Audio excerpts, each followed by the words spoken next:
곧바로 제 첫 번째 주제인 식민사학 바로 임나 일본 폐기를 위한요 이 세션의 진행은 우리 부경대학에 계시는 이근우 교수님이 맡아서 진행해 주시도록 하겠습니다. 큰 박수로 부탁드리겠습니다. 예, 진행사를 맡게 된 이근우라고 합니다. 제가 앉아서 말씀을 드리겠습니다. 그래서 굉장히 사실은 이 임날분설이라고 하는 게 그냥 뭐 간단히 정리하면 된다라고 생각하기 쉬운데요. 굉장히 복잡하고 또 거기에 관련된 사료들은 우리 한국 고대사를 이해하는 데도 굉장히 중요한 자료들입니다. 그래서 어떻게 해석하냐에 따라서 우리 역사의 이해도 바뀌는 이런 굉장히 미묘한 문제라고 할 수 있습니다. 이미 알고 계시겠지만 이 임날분붓을 구성하는 축은 4개가 있습니다. 그죠? 4개가 있고 가장 먼저 칠지도가 있고 그다음에 그 송서 왜국전, 그죠? 송서에 나오는 바로 이 외왕이 한반도 남부에 대해서 군사적인 어떤 영향력, 지배권을 가지고 있다고 하는 주장, 그죠? 그리고 이제 광개토대왕 비문, 그리고 이제 일본 서기에 있는 여러 가지 기록들입니다.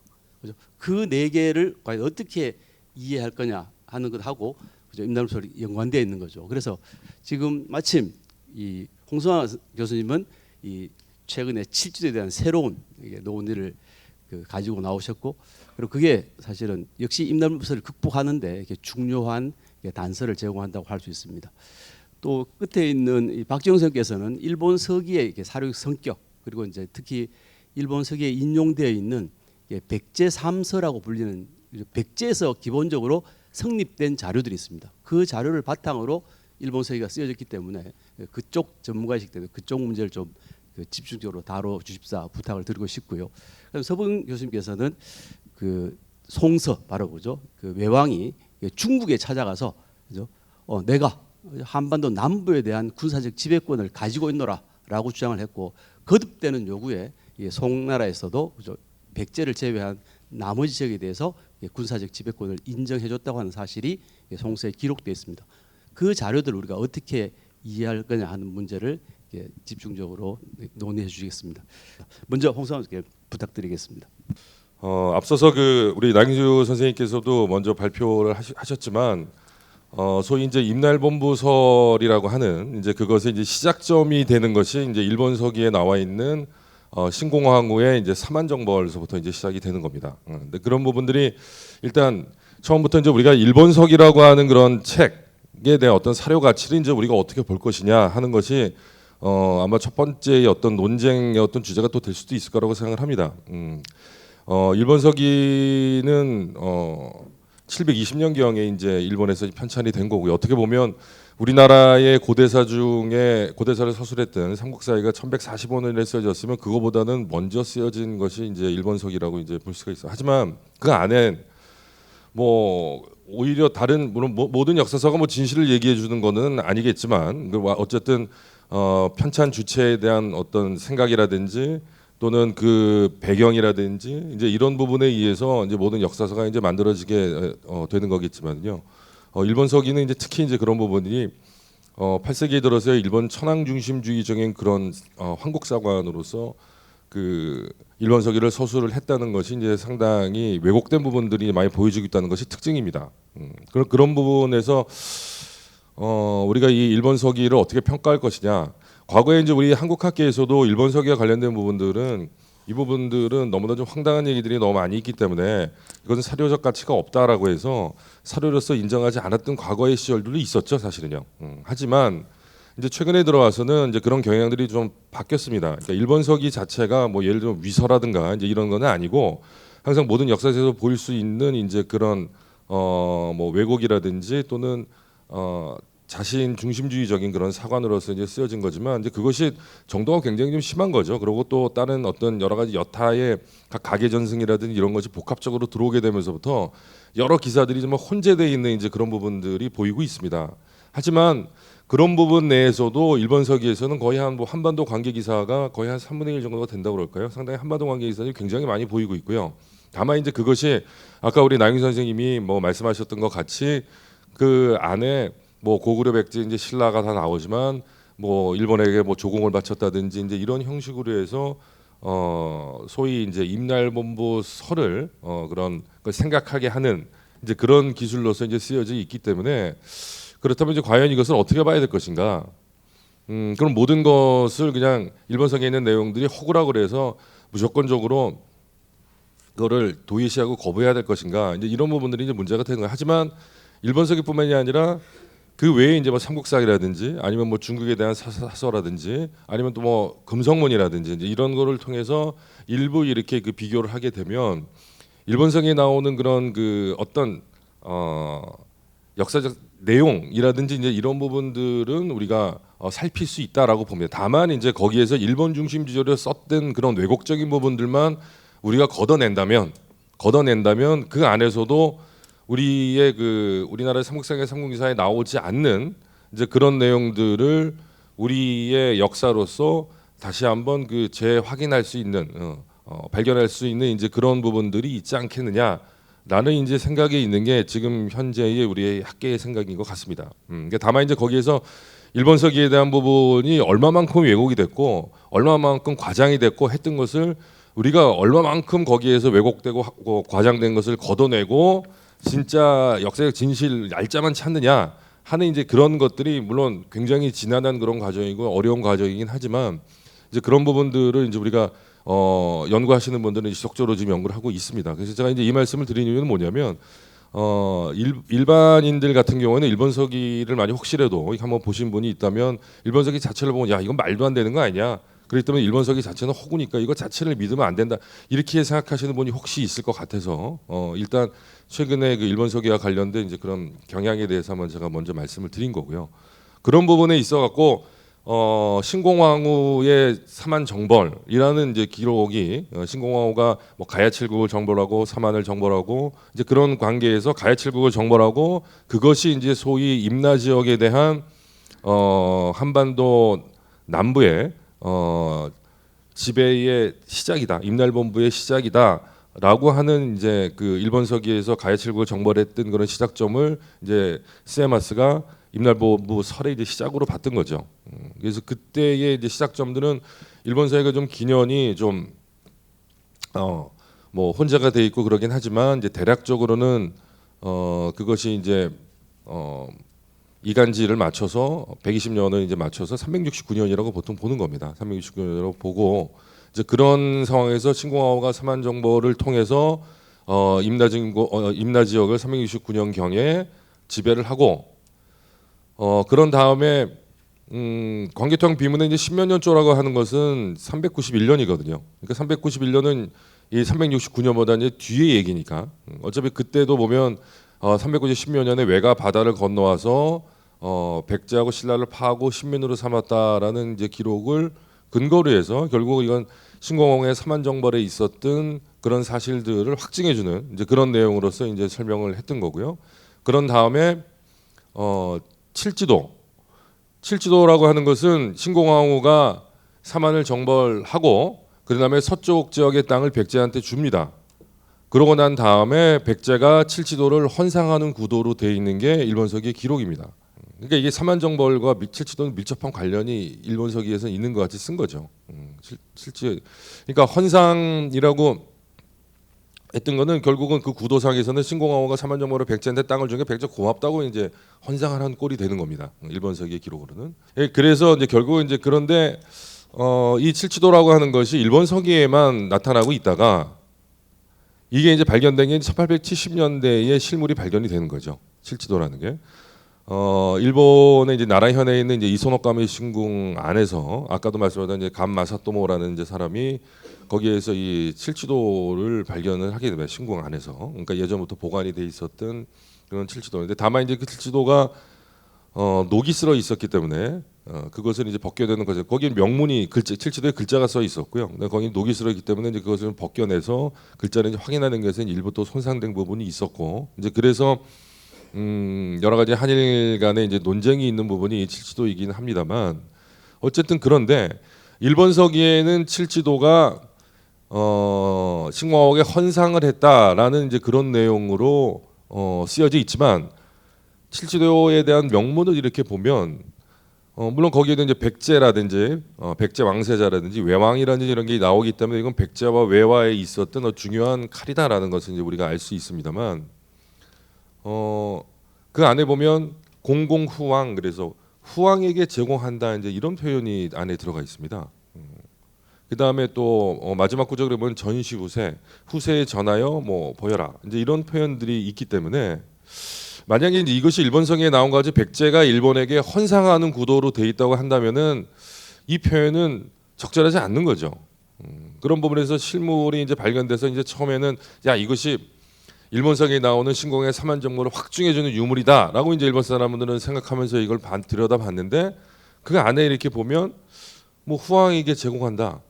글쎄요, 뭐 후왕이라는 부분들을 꼭 이제 우리가 얘기했던 것 같이 뭐 물론 강하게 얘기하면은 뭐 왕 밑에 후왕 이렇게 얘기할 수 있겠지만 물론 여러 가지 중국에 있는 동경이라든지 이제 이런 것을 분석을 해보면은 꼭 후왕이라는 게 꼭 그런 제후라든지 이런 의미로도 표현이 안 될 수 있습니다. 하지만 그럼에도 불구하고 그 표현은 상위자가 하위자한테 하는 표현이지 하위자가 상위자한테 하는 표현은 절대 아니거든요. 그건요. 중국의 동경이나 이런 걸 파악을 하더라도 그렇기 때문에 전시후세라는 표현도 마찬가지고요.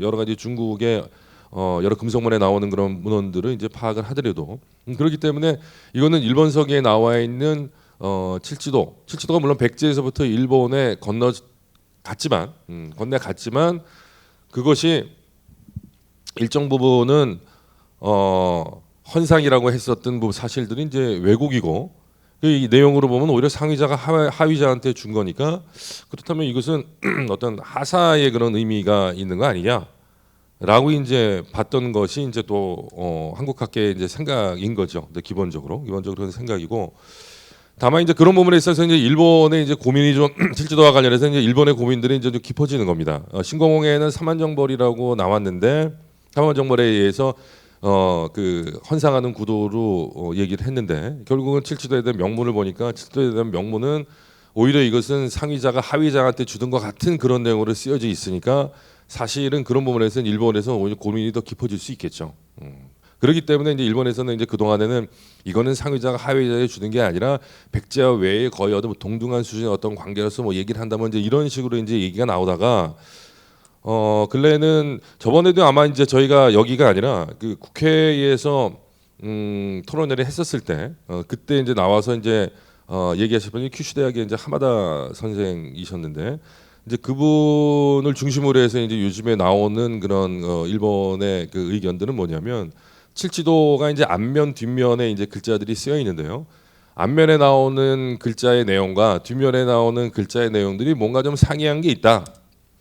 그래서 이제 앞에는 이제 뭐 연호를 써갖고서는 또 이 후왕에게 제공한다라고 이렇게 쓰여 있던 이제 그 앞에 있는 부분들은 당시에 동진이 연호를 써서 동진이 백제한테 일단 칠지도를 줬다라고 해서 이제 그 공공후왕이라는 표현을 백제가 일본한테 준 게 아니라 중국이 백제한테 준 걸로 이제 이렇게 해석을 하고요. 그런 다음에 이제 그 백제가 그것을 받아갖고 그대로 그것을 이제 모방해갖고 또 뒤에다가 일본에게 전달하는 이제 이런 관계로서 칠지도를 해석하고 있는 겁니다. 결국은 백제는 그냥 이 칠지도를 전달하는 그런 자에 불과한 거고 중국과 일본 간의 관계를 이걸 바꿔버리는 겁니다. 그러니까 결코 백제가 상위자로서 여기에 일본에 줄 수는 절대 없었다라는 그런 생각들이 이제 일본에 있는 게 아닌가, 일본 사람들이 있는 게 아닌가 이런 생각들. 그러니까 그것을 근데 그런 경향들이 굉장히 많이 보입니다. 왜냐하면 많은 그 일본서기에 대한 그런 부분들 해석하는 부분에 있어서도 예를 들면 왕인이라는 그런 사람들도 이제 우리는 백제에서부터 뭐 박사 왕인이 일본으로 건너갔다 이렇게 얘기하지만 사실은 일본에서는 그 왕인은 원래 중국에서 왔었던 거다. 그러니까 중국에서 왕이 백제 왔다가 백제에서 일본으로 간 거예요. 그러니까 오경박사라든지 이런 부분들도 결국 보면 오경박사도 결국은 백제에서 일본으로 가지만 그 오경박사도 원래는 백제에 있는 게 아니라 일본에 있어도 중국에 있어도 오경박사가 백제로 와서 일본으로 건너간 거예요.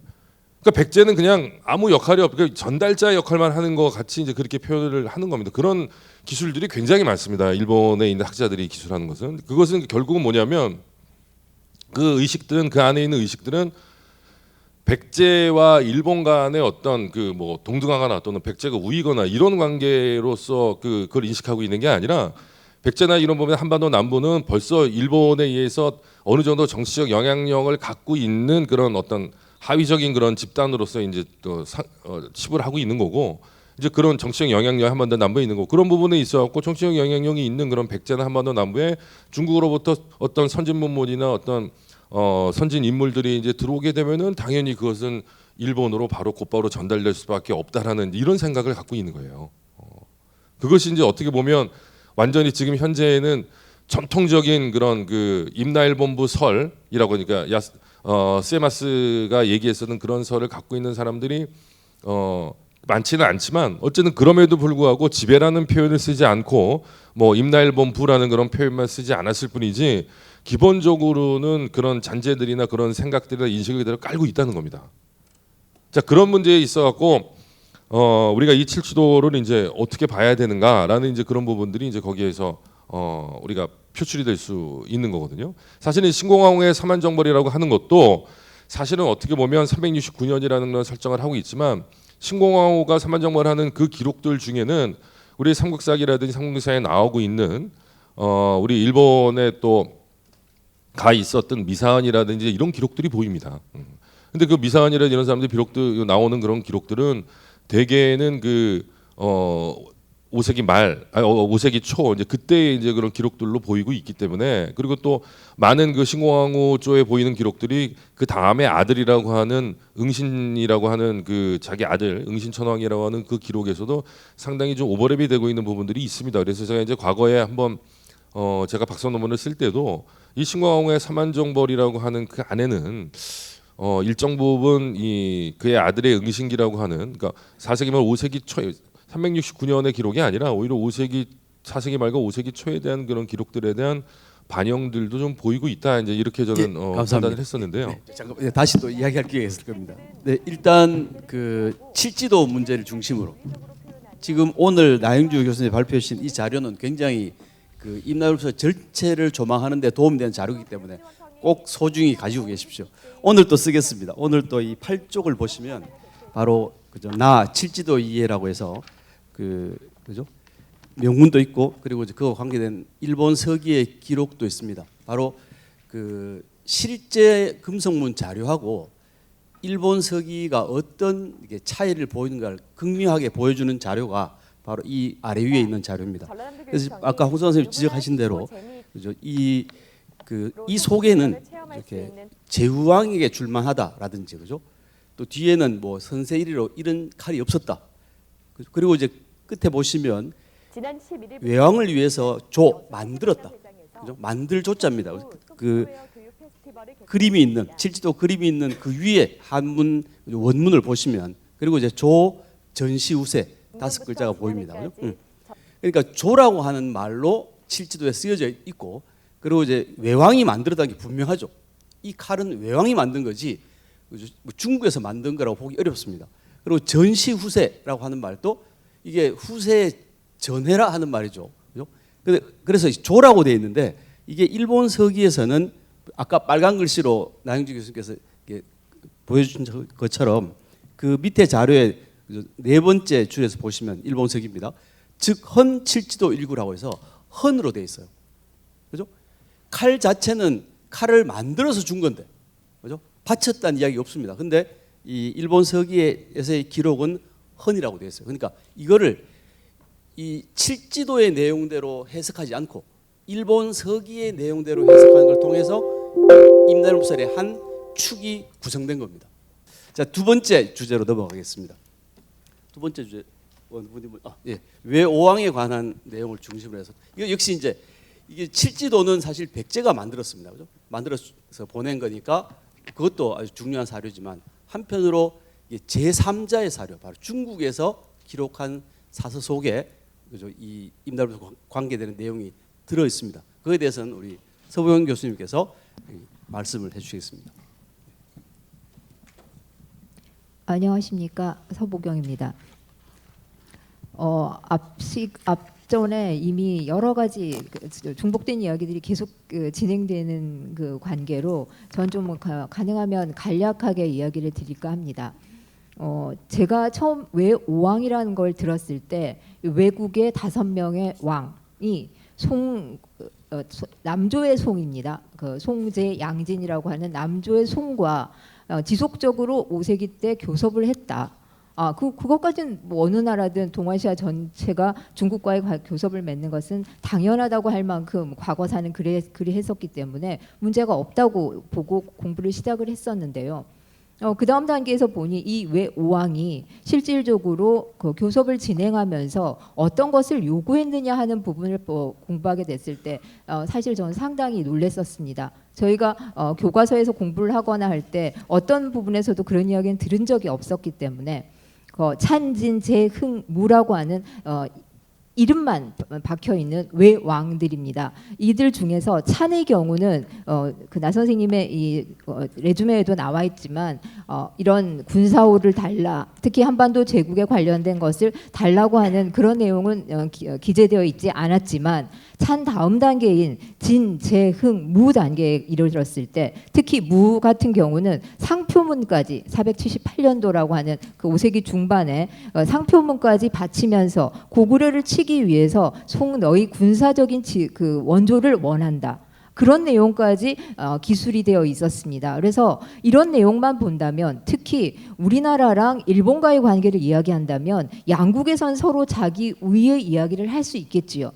역사서에 남길 수도 있고 기록으로 여러 가지 금속문의 기록으로도 남길 수가 있겠지만 제3국의 역사서라고 하는 송서에 이게 기록돼 있었기 때문에 일본에서는 이 내용은 꼭 빠뜨리지 않고 칠지도 문제는 조금 전 이야기처럼 여러 가지 설왕설래하는 부분이 있었다고 하더라도 이 송서의 그 5세기의 그 송서가 한반도를 어떻게 하려고 했는가, 한반도를 지배하고 있다는 것을 중국에도 인정받고자 했다라고 하는 논리 속에서 앞의 시기인 4세기와 뒤의 시기인 6세기를 가운데서 딱 잡고 있습니다. 실질적으로.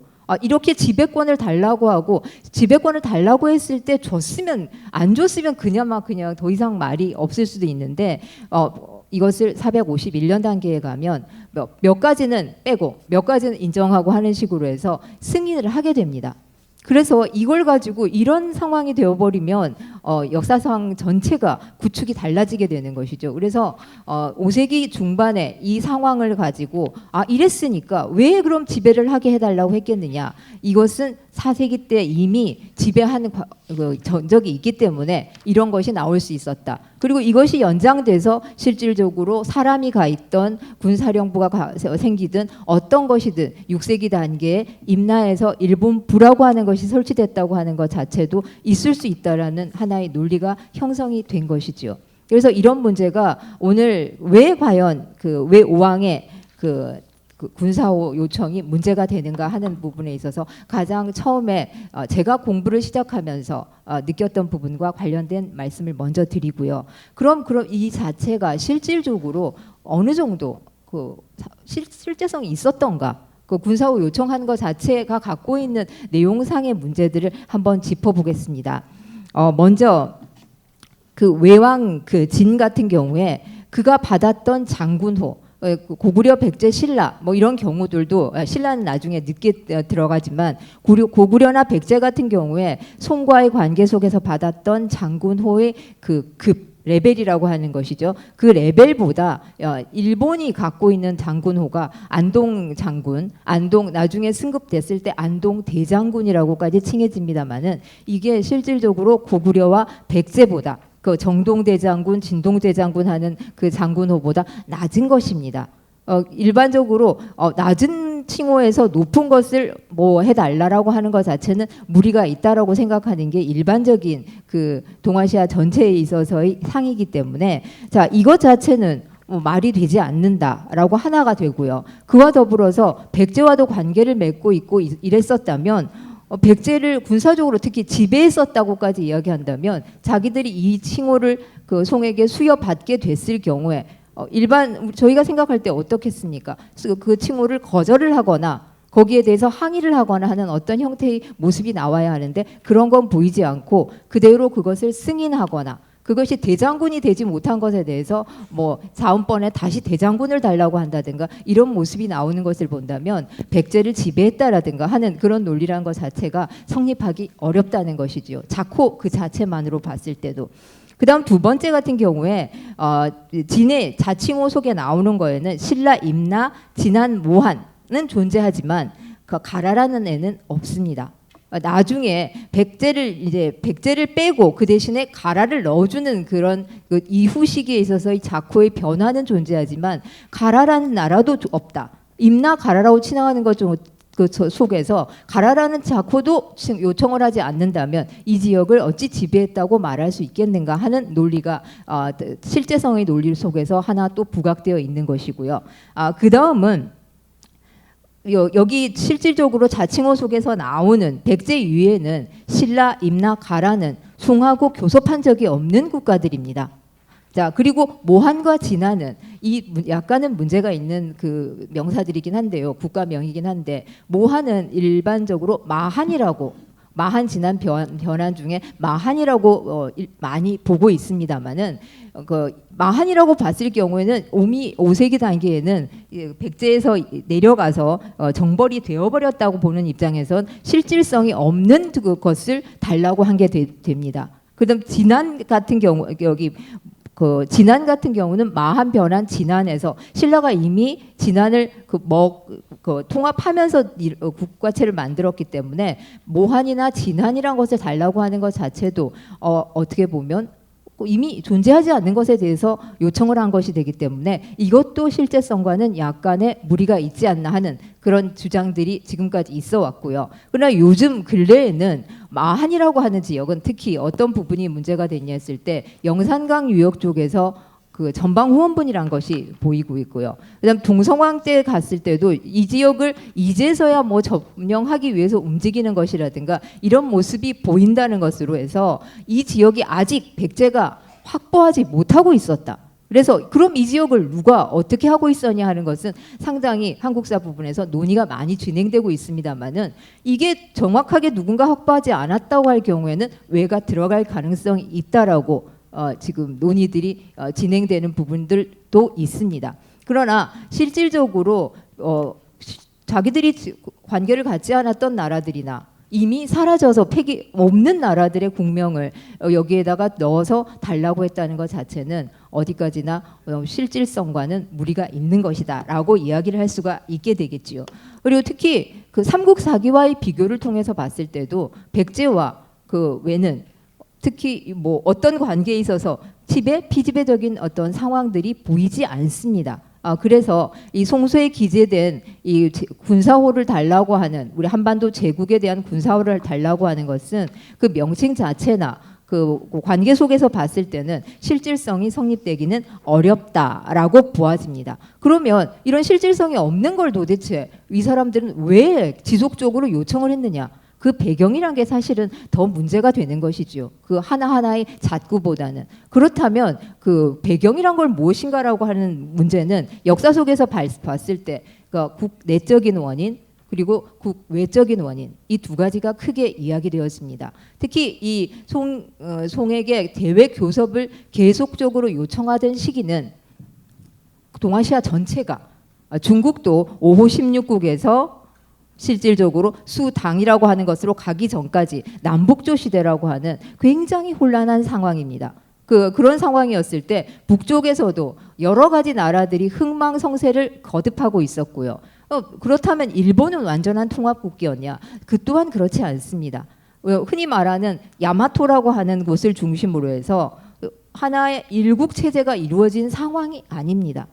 특히 구주라고 칭해지는 큐슈라고 하는 지역은 6세기 초까지도 대전쟁을 벌리면서까지 야마토하고 대립각을 세울 만큼 강력한 형태의 지역 수장들이 남아있는 상태였기 때문에 하나의 일원적인 국가체가 형성되었다고 보기에는 아직은 무리인 단계가 일본 열도입니다.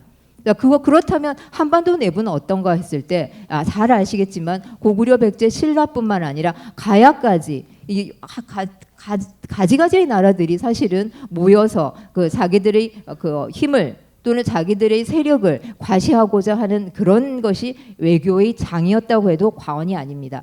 그래서 그런 그 외교의 장과 함께 실질적인 모습으로는 어떤 것이 나타났냐 했을 때 가장 많이 이야기되고 가장 중요한 단서 중에 하나가 고구려 백제 신라의 관계 속에서 이들이 어떻게 동맹과 그 폐기가 이루어졌는가 하는 겁니다. 언제 낮에 동맹이 이루어지고 언제 여제 동맹이 이루어지고 또는 이런 명칭에 대해서도 뭐 앞뒤로 바꾸자 어쩌라는 말들은 있습니다만은 이런 동맹 관계가 달라지면 중국과의 동맹이나 일본과의 동맹의 모습에서도 계속적인 변화의 상이 연출될 수 있는 것이 5세기였습니다.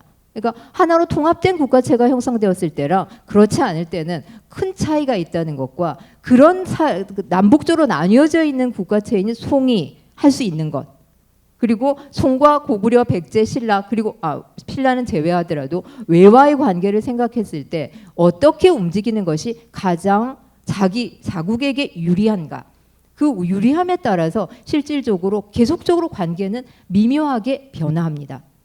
그 기조라고 하는 것은 뭐 백제와 일본이 친했다, 뭐 어디와 어디가 어땠다 하는 기조는 유지된다 하더라도 그 관계 속에서 많은 변화가 이루어집니다. 자, 그랬을 때 실질적으로 제군사호를 포함한 장군호를 자칭한 목적이 무엇인가 했을 때 가장 많이 논의되어지고 있는 것이 두 가지 있습니다. 국내에서는 통합이 되지 않았다고 제가 말씀을 드렸기 때문에 자신의 권위 이를 과시하기 위해서는 안에서 아무리 잘났다고 하는 것보다 바깥에서의 추인을 받는 것이 중요했다는 것 하나가 있고요. 그 다음에 바깥에서 추인을 받을 때 왜 그럼 이런 여러 가지 나라들을 꼭 끌어들여야만 했느냐 했을 때는 이 5세기 단계를 이야기할 땐 항상 말이 나오는 것이 광개토 대왕과의 전투. 광개토 대왕과의 전투에 왜가 들어가 있다는 것을 부정할 수 있는 사람은 없을 겁니다. 자, 그러나 왜가 전투를 했을 경우에 승전을 했다면 문제가 달라지겠지만 거의 장렬한 전사라고까지 이야기할 만큼 패배 그 자체였습니다. 자, 패배 이후에 이 일본 전국이 어떻게 움직여졌을까? 그럼 그 단계 군사를 보낸 것도 그럼 야마토 중심이었다고 할 수는 없는 것이지요. 왜냐하면 아직은 완벽한 통합체라고 이야기하기 어렵기 때문에 여러 호족들이 군사를 모아서 보냈을 경우 그들의 패배에 대해서는 그들 자신도 크게 인지를 하고 있었고 그들을 모아서 호족 연합 정권의 그 수장으로서 올라가 있는 것이 지금 야마토의 대왕이라 칭해지는 존재인 겁니다. 그래서 이 대왕이 자기의 권위를 과시하는 가장 큰 방법 중에 하나는 고구려와 고구려를 고구려를 치자.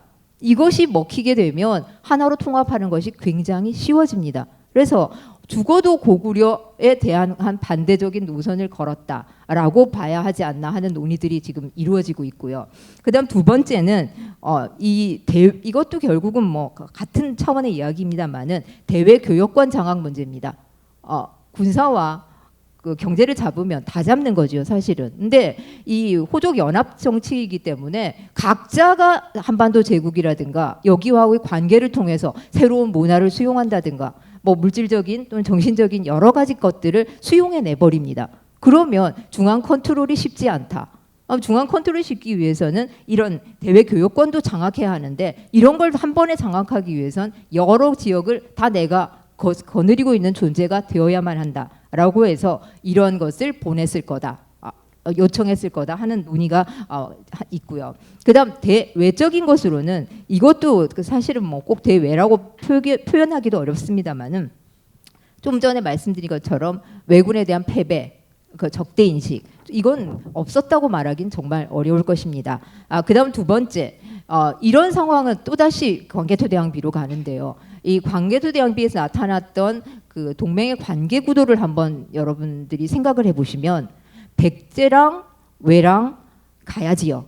여기가 하나의 세트로 움직이고요. 여기에 대해서 대립된 세력으로 고구려와 신라가 자리 잡고 있습니다. 이게 바로 동맹으로 이야기를 하게 되는 건데 이 5세기 중반 정도로 가면요. 실질적으로 한 433년, 434년경이 되면 백제와 신라가 손을 잡기 시작합니다. 원수였던 나라가. 그리고 실질적으로 또 한 단계 더 나가서 451년 단계에 가면 군사 동맹으로까지 전개가 이루어집니다. 자, 이렇게 되면 어찌 되겠습니까? 백제와 신라가 손을 잡았는데 그럼 왜랑 신라도 손을 잡는다면 완벽한 구조 개선이 될 텐데 삼국사기를 통해서 봐도 지속적으로 신라를 왜가 공격하는 기사가 나옵니다. 이런 상황이라면 어떻겠습니까? 이 왜왕이라는 존재가 자기가 갖고 있던 고구려 대왕이라고 하는 그 노선의 핵심이 자기는 빠지게 되고 백제와 신라 중심으로 움직이게 되는 상황이 되는 겁니다. 자, 이런 상황이었기 때문에 오히려 어떠했다. 그 나머지 나라, 백제를 포함한 나머지 모든 나라들에 대해서 군사호를 요청했을 가능성이 있다라고 하는 논의가 지금 많이 이루어지고 있습니다. 이런 이야기 정도까지가 지금 현재 학계에서의 그 상황 내지는 이런 상황이 왜 발생했는가에 대한 전반적인 이야기였다고 할 수 있겠습니다. 네, 감사합니다. 네, 조목조목 잘 정리해 주셨습니다. 역시 그 우리 나영주 교수님이 보여주신 10쪽에서 11쪽, 그죠? 그리고 12쪽에 걸쳐서 바로 이 중국 사서의 외환 관련 기사들이 자료가 다 있고, 사실은 우리가 한 축이라고 할 수 있는 이 중국 사서의 그죠? 외호왕이라고 하는 이 자료가 뭐 거의 전부라고 할 수 있습니다. 그래서 이 자료를 이렇게 어떻게 해석할 거냐. 그러니까 최초의 그 세마치나 이런 사람들은 이걸 사실 그대로다라고 본 거죠. 전혀 어떻게 보면 사료의 비판이라는 게 없었다고 할 수 있습니다. 왜냐하면 그 당시는 일본이 한반도를 식민지로 지배하고 있는 상황이었고, 그죠? 자기 것으로 생각했기 때문에 뭐 이런 기사에 대해서 비판적으로 생각할 필요가 전혀 없었다고 할 수 있습니다.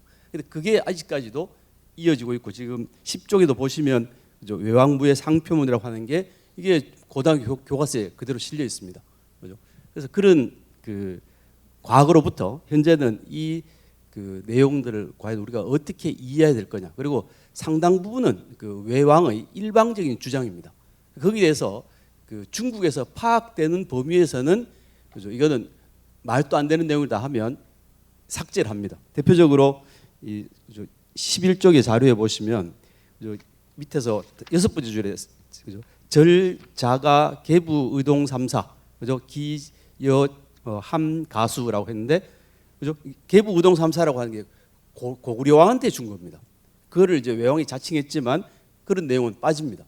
역시 백제하고 중국 관계가 있으니까 백제도 빠지는 거죠. 그러니까 사실은 중국에서 모르는 부분에 대해서는 외왕이 요구하는 대로 줄 수 있지만 중국이 인지하고 있는 범위에서는 절대로 그런 일이 없었다는 겁니다. 그래서 이 외왕의 자칭 자코나 이런 것들을 액면 그대로 받아들인 것 역시 사실은 지금 보면 굉장히 이게 거칠고 그죠? 이게 서투른 그런 사료 조작이었다고 생각이 됩니다. 일단 송서의 문제 그 정도로 지금 저들이 생각보다 굉장히 갈 길이 먼데 예.